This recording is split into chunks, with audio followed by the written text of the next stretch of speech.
leadership style was democratic leadership, and I'm Aiden. I'm Chloe. I'm Ian. I'm Juven, and our other presenter, Mosiah, he isn't here today. Okay, so for the agenda, we have characteristics, strengths and weaknesses, and leadership and practice, and then the conclusion. For characteristics of democratic leadership, we have teamwork. So for teamwork, the democratic leadership management style fosters teamwork. Effective leadership encourages their team members to work together to come up with different ideas and creative solutions to complete problems. It also is built on trust, respect, empowerment, and it's very inclusive in the culture. And for high employee engagement, this is a very effective democratic leadership. Good democratic leaders actively encourage their team members to come up with ideas and creative solutions, and they listen to all suggestions. This characteristics helps team members to feel secure enough to share their thoughts and ideas. And keep flexibility at the forefront. Democratic leadership needs to be flexible when encouraging a culture of adaptability. Leaders look or are often open to feedback. This ensures that the company can adjust to market changes, shifting customers' needs.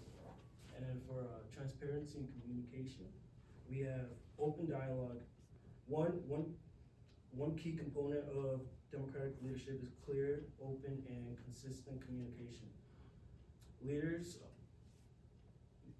make it a priority to regularly update employees on community goals, challenges, and success. And we have the two-way communications. This helps encourage employees to share their thoughts and give feedback to the leader/company. And another thing too to add on it is honesty and trustworthiness. This is a very important because transparency in a leader builds trust. This ensures that employees are not left in the dark and can understand their individual collaborations aligned with the company's goals. 4 strengths that we found was encouraging collaboration and teamwork, communication, prioritizing different viewpoints, and an overall higher motivation. For encouraging collaboration and teamwork, this allows multiple people to add to the situation and lead to better decisions. And then everyone's thoughts and opinions are shared and expressed and understood. And then that overall has a more wide range of ideas for every situation.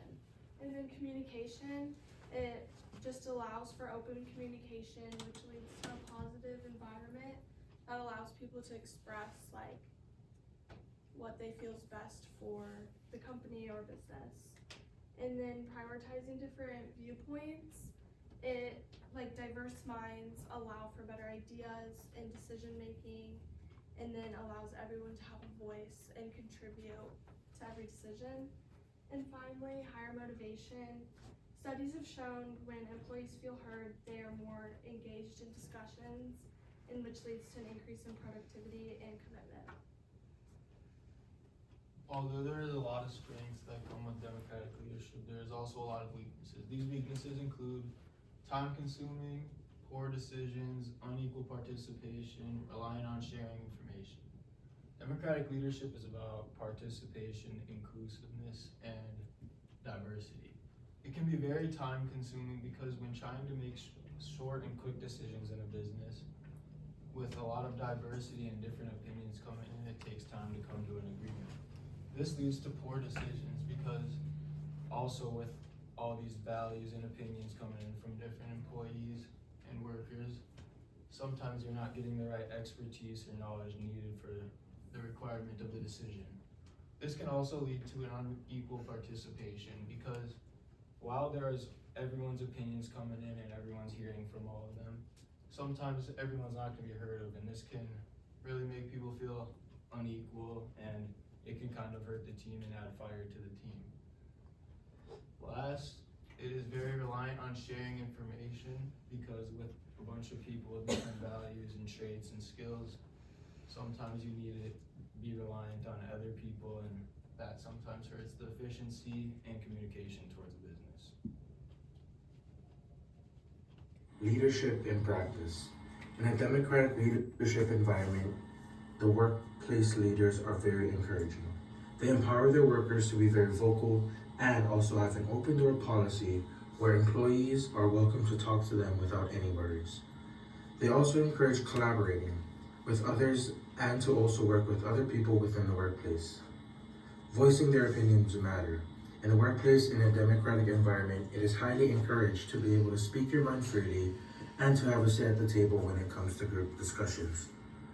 An example of a democratic leadership style is the current CEO of Apple, Tim Cook. His style of leadership is to empower employees and to motivate them as well. His managerial style is considered democratic, which is a sharp contrast to the former Apple CEO, Steve Jobs' autocratic style. Tim Cook fosters cooperation among Apple's talent and encourages consensus building among high-level employees. Despite the lack of market-changing product like the iPod or iPhone, Cook continues to run Apple as a successful company by being a democratic leader. Okay, for the conclusion, we talked about high employee engagement.